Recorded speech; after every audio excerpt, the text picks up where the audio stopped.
Hi friends, welcome to our channel Telugu ముచ్చట. తెలుగు సినీ ఇండస్ట్రీలో తీవ్ర విషాదం నెలకొంది. ప్రముఖ సినీ టీవీ నటుడు అల్లం గోపాలరావు గారు కన్నుమూశారు. అయితే ఆయన వయసు 75 సంవత్సరాలు కాగా కొన్ని రోజులుగా అనారోగ్య సమస్యలతో బాధపడుతున్నారు. ఈ కారణంగానే తన నివాసంలోనే అనారోగ్యంతో ఈ లోకాన్ని విడిచి వెళ్లిపోయారు. ఇక ఆయన మృతితో తెలుగు సినీ టీవీ రంగాల్లో తీవ్ర విషాదం నెలకొందనే చెప్పాలి.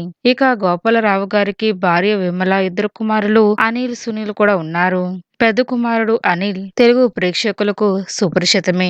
బుల్లితెరపై సీరియల్స్ లో నటిస్తూ మంచి నటుడుగా గుర్తింపు తెచ్చుకున్నారు. అయితే పలువురు సినీ ప్రముఖులు గోపాలరావు గారి పార్థివ దేహాన్ని సందర్శించి నివాళులు అర్పించారు.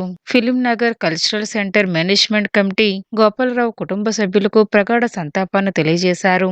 అయితే ఇక గోపాలరావు గారు ఇప్పటికీ పలు సీరియల్స్ లో కనిపించిన విషయం తెలిసిందే. మేఘ సందేశం, నిండు నూరేళ్ల సావాసం వంటి సీరియల్లో ఆయన నటించి మెప్పించారు. ఇక అలాగే వెండి తెరపై, బుల్లితెరపై కొన్ని వందల పాత్రలు పోషించారు. బుల్లితెరపై టాప్ స్థానంలో దూసుకుపోయిన గుప్పుడంత మనసు సీరియల్లో కూడా మంత్రిగా నటించి మెప్పించారు. అలాగే ప్రస్తుతం ప్రసారం అవుతున్న బ్రహ్మముడి సీరియల్లో జడ్జి పాత్రలో కూడా అప్పుడప్పుడు కనిపించారు. కొన్నేళ్ల పాటు సినిమాల్లో కీలక పాత్రలు పోషించిన గోపాలరావు గారు గత 10 ఏళ్లుగా ఎక్కువగా సీరియల్స్ లోనే నటిస్తూ వచ్చారు. అలాగే ఆయన కుమారుడు అనిల్ కూడా ప్రస్తుతం పడమటి సంధ్యారాగం సీరియల్లో నటిస్తున్నారు.